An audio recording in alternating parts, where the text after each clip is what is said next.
Welcome to my YouTube channel physics with Vikas sir. आज हम लोग न्यूमेरिकल्स पे डिस्कस करने वाले हैं गतिमान आवेश एवं चुंबकीय क्षेत्र का। ये सेकंड लेक्चर वीडियो है न्यूमेरिकल पे। आप लोग ध्यान से कंसंट्रेट करिएगा। नेक्स्ट क्वेश्चन बोर्ड पे मेंशन है, सभी लोग ध्यान से देखिए। एक 20 सेंटीमीटर लंबी प्रणालिका में पतले तारों के एक तह वाले 500 फेरे हैं, लेकिन हमें तो 7 फेरों के बारे में पता था, ये 500 फेरे लपेटे गए। चलो देखते हैं। उसमें इतने एम्पीयर की धारा है। प्रणालिका के अक्ष पर मध्य में तथा सिरों पर चुंबकीय क्षेत्र की तीव्रता का मान ज्ञात करो। एक स्थिति में चुंबकीय क्षेत्र की तीव्रता ज्ञात कर लो, दूसरी स्थिति में फिर हम अपने आप निकलवा देंगे। चलो सबसे पहले दिए गए मान को इज्जत से लिखो। दिए गए मान यदि आप लिखोगे तो आप पाओगे 20 सेंटीमीटर लंबी से तात्पर्य है एल का मान कितना है 20 सेंटीमीटर, और ये लंबाई है। इसको अगर हम मीटर में बदलेंगे तो क्या करेंगे, 20 में 100 का भाग कर देंगे, कोई दिक्कत तो नहीं। सेंटीमीटर है ना, सेंटीमीटर छोटा मात्रक है, और बड़े में बदलेंगे 100 से भाग कर दिया, 0 से 0 कट गया, क्या बचा 2/10। एक अंक बाद दशमलव लगा दो, 0.2 मीटर आ गया। एक तह वाले 500 फेरे हैं, यानी फेरों की जो संख्या है वो कितनी है 500, और इस संख्या को हम किससे प्रदर्शित करते हैं, कैपिटल एन से।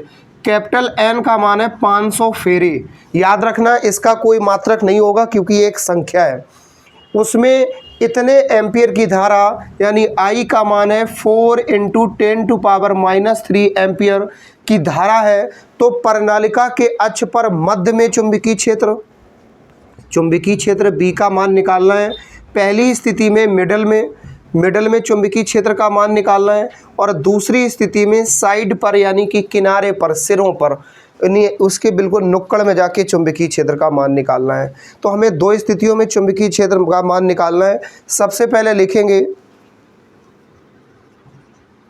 मध्य में चुंबकीय क्षेत्र के लिए, तो इसके लिए आपने एक वेल तरीके से फॉर्मूला पढ़ा था। याद करो वो कॉन्सेप्ट जब हमने आपको बताई थी, जब आपको हम एम्पियर के नियम के अनुप्रयोग पढ़ा रहे थे, उसके साथ में हमने बायो-सेवर्ट के नियम के भी अनुप्रयोग बताए थे। तभी आपको हमने एक कॉन्सेप्ट बताई थी, B = μ0 × Ni। यहाँ पे n का मतलब क्या है, लपेटे गए तार के प्रति एकांक तार में बहने वाले प्रति एकांक तार के फेरों की संख्या, प्रति एकांक तार। लेकिन यहाँ पे हमें टोटल तार दिए गए कितने, 500 फेरे। तो इस n की जगह पे हम लिख सकते हैं कैपिटल N/L। ये हो जाएगा प्रति एकांक लंबाई में बहने वाले तारों के लगे हुए तारों के फेरे। तो B बराबर हमारा फॉर्मूला बन जाएगा μ0 × इस स्मॉल n की जगह हम लिखेंगे कैपिटल N/L, इंटू में क्या है I। सारे मान रखेंगे, इस साइड रख देते हैं। B से हम बोलेंगे नहीं, μ0 को छोड़ेंगे नहीं। ये μ0 वही है जिसका मान हमने बताया था, निर्वात की चुंबकशीलता होती है जिसका मान होता है 4π × 10⁻⁷ कांस्टेंट वैल्यू है। इस n का मतलब कैपिटल N से, और कैपिटल N का मतलब 500 है। फिर इसके बाद में क्या लिखा है L का मतलब सीधे इसकी लंबाई से है, जिसका मान हम 0.2 लिखेंगे। और I का मतलब कितना है, धारा कितनी बह रही है, 4 × 10⁻³ इसको हम कैलकुलेट करेंगे तो हमारे पास मध्य में चुंबकीय क्षेत्र का मान मिलेगा। चलो शुरू हो जाओ। B बराबर पाई का मान 22/7 या 3.14 लिख लो, एक ही बात है। 10⁻⁻7 है, 2 जीरो यहाँ से इसको ब्याज पे दे दो तो 7 में से 2 घट जाएंगी जीरो, क्योंकि ये पावर माइनस में और 2 जीरो कम हो जाएंगी। तो 10⁻⁻5 गुणे में 5 गुणे 4 गुणे 10⁻³ यहाँ से अगर दशमलव हटाएंगे तो ऊपर एक जीरो बढ़ जाएगी, क्या हो गया 10 बटे में कितना बचा 2। कोई दिक्कत तो नहीं लगा, 2 से काट दो, 2 एकम 2, 2 दूनी 4। अब जो बच रहा है इसकी कैलकुलेशन करो कायदे से। पहले 2 का 5 में गुणा करेंगे तो 10, 10 चौको 40, और 40 का 10 में करेंगे तो 400, यानी गुणा करने पर सारे मानों का हमें 400 प्राप्त हुआ। 3.14 को ऐसे ही लिख लो। 10⁻⁻5 और -3 हल करोगे तो 10⁻⁻8 हो जाएगा। इतनी कॉन्सेप्ट क्लियर हो गई। यहाँ से 2 जीरो इसको ब्याज पे दोगे तो हमारी 2 जीरो जब जाएंगी तो 2 पावर कम हो जाएंगी, यानी b बराबर आ गया 4 गुणे 3.14 गुणे 10⁻⁻6। इतनी कॉन्सेप्ट क्लियर हो गई। यहाँ पे 3.14 है। अब एक काम करो, इस 4 का गुणा 3.14 में कर दो तो b बराबर हमें प्राप्त होगा 4 चौको 16 हासिल 1, 4 एकम 4 और 1 5, 4 तिया 12, 1256। 2 अंक बाद दशमलव लगाए तो 2 अंक बाद लगा दो, गुणे 10⁻⁻6। ये हमारे पास चुंबकीय क्षेत्र का मान एक स्थिति में निकल आया जब इसके मध्य बिंदु पर हमें चुंबकीय क्षेत्र का मान निकालना है। और इसका एसआई मात्रक क्या होगा? जब हमने सारे मान एसआई मात्रक में रखे हल किए हैं, इसका एसआई मात्रक हम लिख सकते हैं टेस्ला या न्यूटन प्रति एम्पियर मीटर, या हम लिख सकते हैं वेबर प्रति मीटर स्क्वायर। ये 3 मात्रक आपस में एक दूसरे के बराबर होते हैं। वहीं अगर हम इसके सिरे पर चुंबकीय क्षेत्र निकालेंगे, सिरे पर चुंबकीय क्षेत्र, तो जितना चुंबकीय क्षेत्र आया है इसके उतने ही चुंबकीय क्षेत्र का आधा हो जाएगा।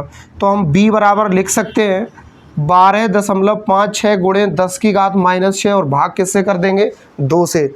2 से काटो इसको, 2 छंग 12, 2 दूनी 4, 1 बचा 2 अट्ठे 16, 2 अंक बाद दशमलव है तो 2 अंक बाद लगा दो, कितना आ गया? 6.28। फाइनली इसको लिखेंगे b बराबर 6.28 इंटू 10⁻⁻6। इसका भी अगर हम मात्रक रखना चाहें तो वही रखेंगे टेस्ला या वेबर प्रति मीटर स्क्वायर, या हम लिख सकते हैं न्यूटन प्रति एम्पियर मीटर। स्क्रीनशॉट मारो फटाफट। देखो नेक्स्ट क्वेश्चन बोर्ड पे लिखा हुआ है, सभी लोग कंसंट्रेट करो। जो मान दिए गए इन मानों को सबसे पहले हम लिखते हैं, अपना प्राइमरी काम करते हैं और देखते हैं क्या बोला गया है। एक इलेक्ट्रॉन एक चुंबकीय क्षेत्र में, सबसे पहले यहाँ लिखा है 1 इलेक्ट्रॉन। तो जब भी आपको 1 इलेक्ट्रॉन या 2 इलेक्ट्रॉन या 4 इलेक्ट्रॉन लिखे मिले, इसका सीधा मतलब होता है इलेक्ट्रॉनों की संख्या।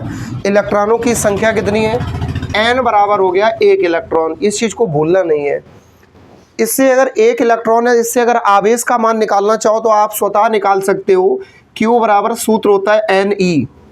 अब कहोगे हम क्यों निकालें, हो सकता है इमरजेंसी पड़े, ज़रूरत पड़े। तो n का मान 1 है और E का मान बच्चा बच्चा जानता है इतना होता है।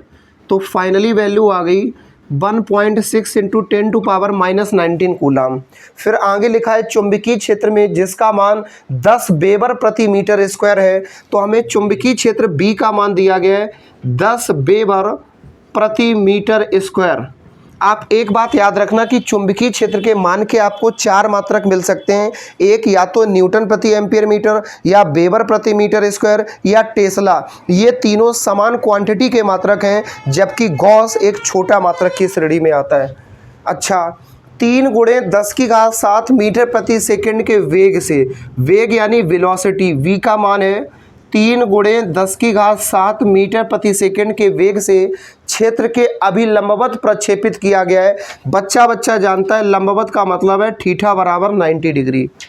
इलेक्ट्रॉन पर चुंबकीय बल का मान ज्ञात करो। सबको पता है इलेक्ट्रॉन पर चुंबकीय बल यानी हमें किसका मान निकालना है? F का। एक समान चुंबकीय क्षेत्र में जब भी कोई कण आवेशित गति करता है तो कण पर लगने वाले बल को लॉरेंज बल कहते हैं, और इस बल की दिशा चुंबकीय क्षेत्र की दिशा और कण के गति की दिशा इन दोनों के अभिलंबवत होती है। यानी हमें लॉरेंज बल का मान निकालना है। इसके बाद इलेक्ट्रॉन के भी भार का मान ज्ञात करो। इलेक्ट्रॉन के भार का मतलब है वेट, हमें वेट का मान निकालना है। और चुंबकीय बल की तुलना इलेक्ट्रॉन के भार से करो। चुंबकीय बल को अभी हमने क्या लिखा था? F। भार को क्या लिखा है? W। इन दोनों का आपस में हमें कंपैरिजन करना है, ये हमें मानों को ज्ञात करना है। यानी जो हमारा प्राइमरी जो स्ट्रेटजी है वो सबसे पहले बल का मान, फिर वेट यानी कि भार का मान, फिर दोनों का अनुपात यानी कि दोनों का कंपेयर करना है। इधर ध्यान से कंसंट्रेट करो सारे लोग। सबसे पहले लिखेंगे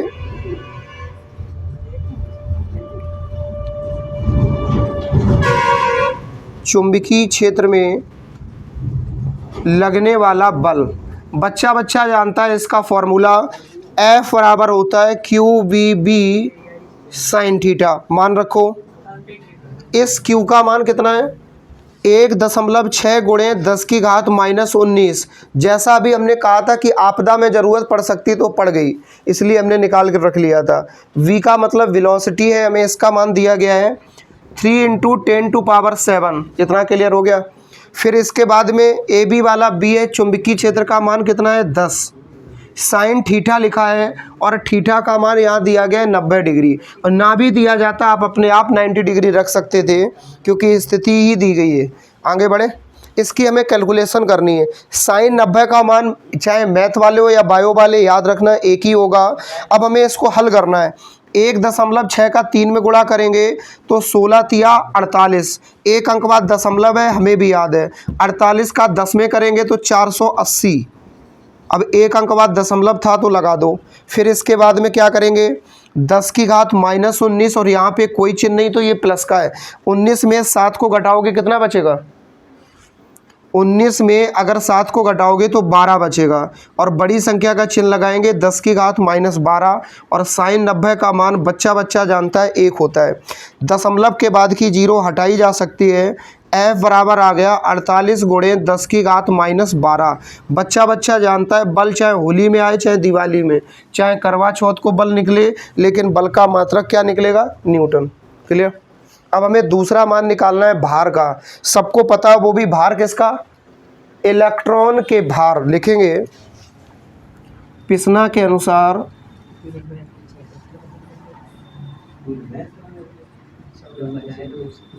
इलेक्ट्रॉन का भार। तो सबको पता है भार के लिए आपने एक फॉर्मूला पढ़ा होगा, द्रव्यमान गुणे गुरुत्वीय त्वरण। पढ़ा है कि नहीं पढ़ा है। इसमें द्रव्यमान का मान हमें रखेंगे इलेक्ट्रॉन का द्रव्यमान, और गुरुत्वीय त्वरण बच्चा जानता है 9.8 या 10 रख दो। चलो हल करते हैं। तो इलेक्ट्रॉन का जो द्रव्यमान होता है वो होता है 9.0 गुणे 10 की घात -31। इसको लिखने के लिए हम 9.1 गुणे 10 की घात -31 भी लिख सकते हैं, लेकिन यहाँ पे जी का मान हम कितना रख देंगे 10, क्योंकि ये मान समथिंग में होते हैं। अब यहाँ जी का मान 9.8 है, लेकिन कैलकुलेशन को इजी बनाने के लिए इसकी वैल्यू हम 10 रख दे रहे हैं। अब इसको हल करेंगे, 10 का 9 में गुणा करेंगे 90, और एक ये 0 लिखी हुई है दशमलव के बाद, इसको भी इज्जत से लिख दो, गुणे 10 की घात -31। दशमलव के बाद की 0 हटाई जा सकती है दशमलव के साथ में, तो भार निकल आया 90 गुणे 10 की घात -31। इतनी बात क्लियर हुई। हमें मान किसका चाहिए, दोनों में हमें तुलना करनी है। क्या करनी है, तुलना। तो तुलना कैसे करेंगे, लिखेंगे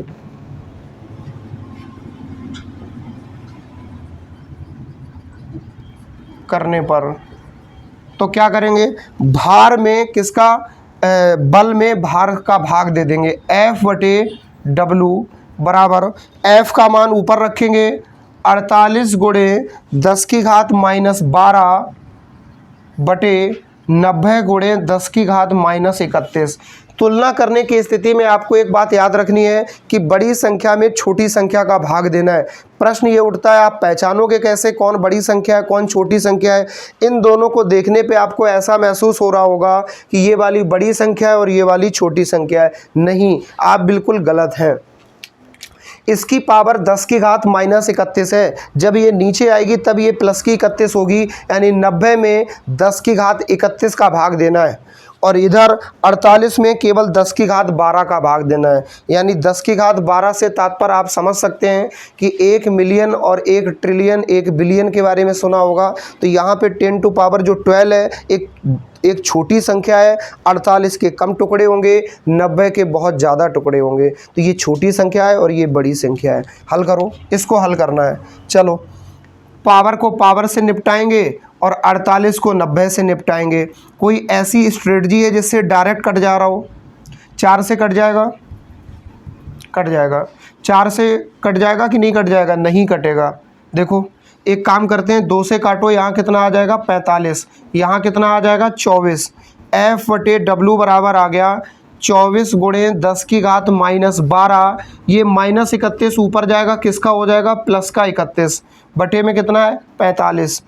F/W बराबर 24 गुणे 31 में से 12 घटाओ, 31 में से जब 10 जाएंगे तो 21 बचेंगे, 2 और घटा दो तो माइनस के 19 या प्लस के 19 बचेंगे, क्योंकि 31 बड़ी संख्या है, बटे में कितना है 45। F/W। अब कुछ नहीं, 24 में 45 का भाग देना है, जाएगा नहीं, 1 0 ब्याज पे ले लो, 240 गुणे 10 की घात 18/45। 240 में 45 का भाग देने के बाद जितना भी मान आएगा बल भार से उतने गुना ज़्यादा होगा। जितना भी वैल्यू आए आप कैलकुलेट कर लीजिएगा। यानी इससे एक बात स्पष्ट हो जाएगी कि बल का मान भार से उतने गुना ज़्यादा होगा। उम्मीद करते हैं कॉन्सेप्ट क्लियर हो गई होगी। इसी तरह से हम आपको मिलेंगे अब नेक्स्ट वीडियो में। ना इसी में ही मिलेंगे। अभी स्क्रीनशॉट ले लो बच्चों। नेक्स्ट क्वेश्चन बोर्ड पे लिखा हुआ है, आप ध्यान से देखिए। इतने फलाने ठिकाने मीटर की चाल से चलता हुआ एक प्रोटॉन चुंबकीय क्षेत्र में क्षेत्र के अभिलंबवत प्रवेश करता है। यदि चुंबकीय क्षेत्र का मान उतना हो तो प्रोटॉन पर कितना बल और कितना त्वरण उत्पन्न होगा। चलो जो दिए गए मान है वो उतने उतने लिखो। सबसे पहले हम गिवन वैल्यू को लिखते हैं। इतने मीटर प्रति सेकंड की चाल से, बच्चा जानता है चाल या वेग एक ही बात है। वेलोसिटी का मान है 3.4 गुणे 10 की घात 7 मीटर प्रति सेकंड की चाल से चलता हुआ एक प्रोटॉन, बच्चा जान गया प्रोटॉन, तो हमें आवेश के रूप में क्या दिया गया है, प्रोटॉन। और एक प्रोटॉन पर आवेश कितना होता है, 1.6 गुणे 10 की घात -19 कूलाम, यानी इलेक्ट्रॉन के आवेश के बराबर होता है। बस प्रोटॉन पर जो आवेश धन आवेश होता है, इलेक्ट्रॉन पर जो आवेश वो ऋण आवेश होता है। आगे क्या है, चुंबकीय क्षेत्र का मान 2 देवर बी बराबर दिया गया है 2 देवर प्रति मीटर स्क्वायर। क्लियर। तो प्रोटॉन पर आरोपित बल का मतलब क्या है, एफ, बल का मान बताना है। और त्वरण का भी मान बताओ। त्वरण बच्चा जानता है, लेकिन त्वरण पर फिर से सुनो पूरी बात। हमें बल का मान निकालना है, लेकिन किस पर, किसके कारण, प्रोटॉन के कारण। और हमें त्वरण का मान निकालना है किसके कारण, प्रोटॉन के कारण। त्वरण को एक्चुअली इंग्लिश में हम एक्सीलरेशन कहते हैं। एक्सीलरेशन जो वर्ड है वो एक्सीलरेटर से बना है। और ये एक्सीलरेटर वर्ड वही है जो आपके मोटरसाइकिल में जो आपका वो हैंडल में लगा होता है, जिससे आपकी गाड़ी आगे की ओर दौड़ती है। जितना ज़्यादा एक्सीलरेटर आप पीछे की ओर खींचते हो, गाड़ी उतनी ही ज़्यादा आगे की ओर चलती है। यानी एक्सीलरेशन की जो एक्टिविटी है वो सदैव अपोजिट डायरेक्शन में होती है। जब आप पूरब से पश्चिम की ओर जा रहे हो तो आपका जो एक्सीलरेशन है, जो त्वरण है, वो पूरब की ओर लगेगा, यानी जस्ट विपरीत दिशा में लगता है। त्वरण हमेशा विपरीत दिशा में उत्पन्न होता है। आपको अगर गाड़ी आगे बढ़ानी है तो एक्सीलरेटर पीछे खींचना पड़ेगा। That is a primary concept. वही यहाँ पे लीगल कॉन्सेप्ट लागू होती है। अगर आप इस दिशा में आगे जा रहे हो, यानी इधर की ओर जा रहे हो, तो एक्सीलरेशन पीछे की ओर लगेगा। अगर इधर जा रहे हो तब भी पीछे की ओर लगेगा। यानी आपकी अपनी दिशा के जस्ट विपरीत दिशा में एक्सीलरेशन लगता है। आओ आगे बढ़ते हैं। सबसे पहले बल का मान निकालना है, लेकिन बल का मान कहाँ निकालना है, चुंबकीय क्षेत्र में। बच्चा जानता है, लिखेंगे। हम जानते हैं कि जब किसी चुंबकीय क्षेत्र में कोई आवेशित कण गति करता है तो कण पर आरोपित बल को हम लॉरेंज बल कहते हैं, जिसका सूत्र QB होता है। मान रखो Q का मान कितना है, प्रोटॉन बोला गया था तो हमने इसी से निकाल लिया इतना आवेश। V का मान वेलोसिटी है 3.4 गुणे 10 की घात 7। ये B का मतलब चुंबकीय क्षेत्र है 2। हल करो, 16 दूनी 32, एक अंक बाद दशमलव है तो लगा दो। 3.4 को ऐसे ही लिख लो। ये 7 लिखा है ना, बड़बड़ा जाओ, है ना। हाँ, 10 की घात 7 किसकी, प्लस की, -19 की। 19 में से 7 घटाओ, 10 की घात -12। एम राइट, ठीक है। बड़ी संख्या का चिन्ह लगा लो। इसे हल करो। ये 32 और 34 का गुणा करना है, लेकिन इसमें भी एक अंक बाद दशमलव है, इसमें भी एक अंक बाद दशमलव है। चलो आओ ममाने की सैर करा दें। देखो 4 चौको 16, हासिल 1, 4 तिया 12 और 1 13, 4 दूनी 8, 3 दूनी 6। इसका हम आपस में ऐड करेंगे, 6 8 3 11, 6 1 7 1 8, 816। लेकिन इसमें भी एक अंक बाद, इसमें भी एक अंक बाद, 1 1 बट गया केक, 2 अंक बाद दशमलव, 8.16 गुणे 10 की घात -12। ये किसका मान निकल आया, बल का। और बल का मात्रक बच्चा जानता है क्या होता है, न्यूटन। लेकिन हमें यही नहीं रुकना है, हमें और आगे चलना है। कहाँ तक चलना है, ममाने तक चलना है। देखो अब हमें निकालना है एक्सीलरेशन, जिसे हम त्वरण के नाम से जानते हैं। इसके लिए आपको चलना पड़ेगा 9th क्लास में, इसके लिए आपको चलना पड़ेगा 1st ईयर क्लास में। न्यूटन का गति विषयक दूसरा नियम आपने पढ़ा होगा, तो लिखेंगे न्यूटन के दूसरे नियम से। अगर 9th में जाओगे तो ज़्यादा फायदे में रहोगे। F = ma, यहाँ पे m का मतलब है द्रव्यमान और a का मतलब है त्वरण। एक्सीलरेशन का मान निकालेंगे तो m कहाँ आ जाएगा, बटे में, F बटे m बराबर a।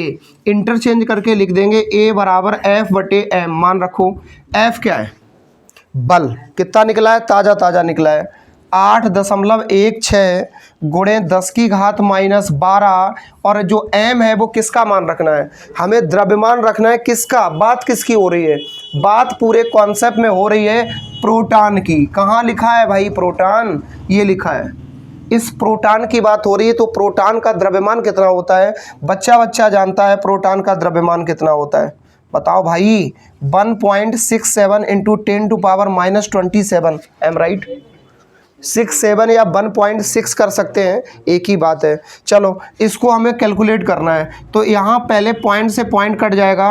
816 गुणे 10 की घात -12, ये ऊपर ले जाओ, 10 की घात +27 बटे में कितना बचा, 167। चलो 27 में 12 का भाग दो, जाएगा, नहीं जाएगा, क्योंकि आप होशियार हैं। 27 में 12 का हमें भाग देना ही नहीं है, 27 में 12 को घटाना है। जब बेस समान है तो घातें जुड़ जाएंगी, ये प्लस है तो माइनस है तो घट जाएंगी। 816 गुणे 27 से 12 घटाओ, 10 की घात 15, बड़ी संख्या 27 है तो प्लस चिन्ह आ गया, 167 से भाग देंगे। एक्सीलरेशन की यूनिट होती है मीटर प्रति सेकंड स्क्वायर। जब फाइनली आप रखोगे, जैसे बल का मात्रक न्यूटन हो गया, न्यूटन का पोस्टमार्टम करोगे, और ये द्रव्यमान का मात्रक किलोग्राम होता है, इनका पोस्टमार्टम करोगे, किलोग्राम से किलोग्राम कट जाएगा तो मीटर प्रति सेकंड ही बचेगा। इसकी वास्तविक यूनिट मीटर प्रति सेकंड स्क्वायर ही होती है। आओ मिलते हैं एक ब्रेक के बाद, स्क्रीनशॉट मारो फटाफट,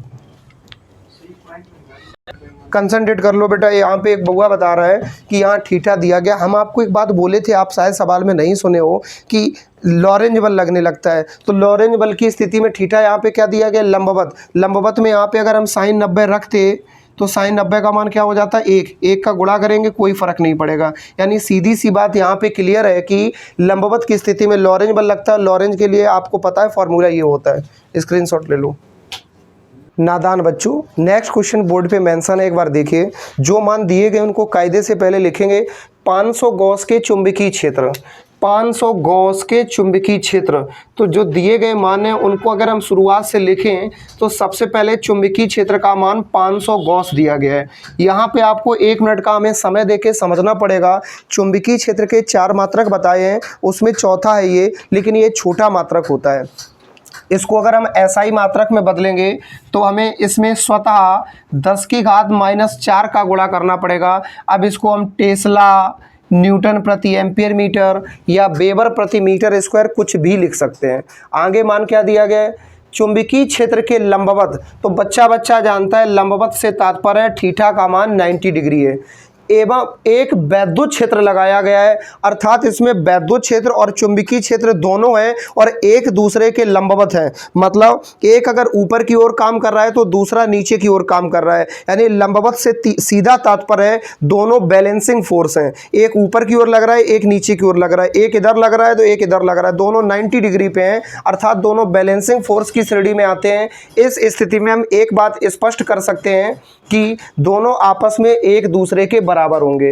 वैद्युत क्षेत्र उत्पन्न करने के लिए प्लेटों के मध्य विभवांतर, हमें विभवांतर यानी V का मान दिया गया है 600 वोल्ट। इतनी बात क्लियर हो गई, 600 वोल्ट। तथा दूरी, यहाँ पे जो दूरी शब्द आया हुआ है, इस दूरी से तात्पर्य डिस्टेंस से। प्लेटों के बीच की दूरी 2 सेंटीमीटर है। बच्चा जानता है दूरी को हम D से प्रदर्शित करेंगे, लेकिन सेंटीमीटर है तो मीटर में बदलने के लिए 10 की घात -2 का गुणा करेंगे।